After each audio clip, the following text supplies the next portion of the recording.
hapon mga ka-PNN. Narito tayo ngayon sa loob ng Multipurpose Center, Camp Brigadier General Rafael T. Crame, kung saan gaganapin ang culminating activity ngayong hapon ng alas 2. Ang gawain ito ay bahagi ng pagdiriwang ng Police Community Relations Month ngayong buwan ng Hulyo.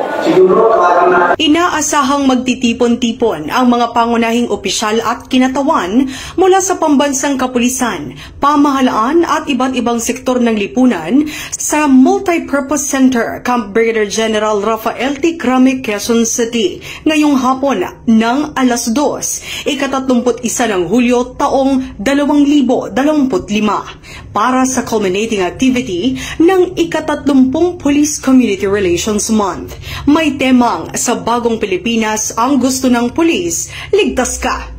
Tampok sa programa ang pagbibigay pagkilala sa mga natatanging awardees, inisyatibo at pagkilos ng PNP tungo sa mas matatag na ugnayan sa mga komunidad bilang bahagi ng adhikain ng bagong Pilipinas para sa kapayapaan at kaayusan.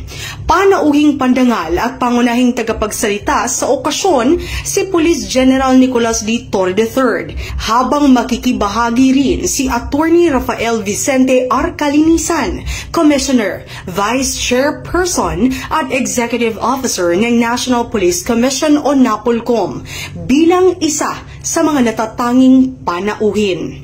Ang nasabing aktibidad ay inaasahang magsisilbing pagtatapos ng isang buwang selebrasyon ng PCR Month na naglalayong paigtingin ng tiwala, pakikiisa at kooperasyon ng publiko sa mga kapulisan.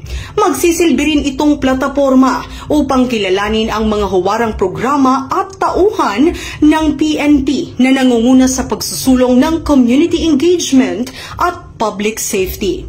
Patuloy ang paghahanda ng PNP para sa maayos at makabuluhang pagsasagawa ng naturang aktibidad na inaasahang dadaluhan ng mga opisyales, miyembro ng media at mga kinatawan mula sa iba't ibang stakeholders.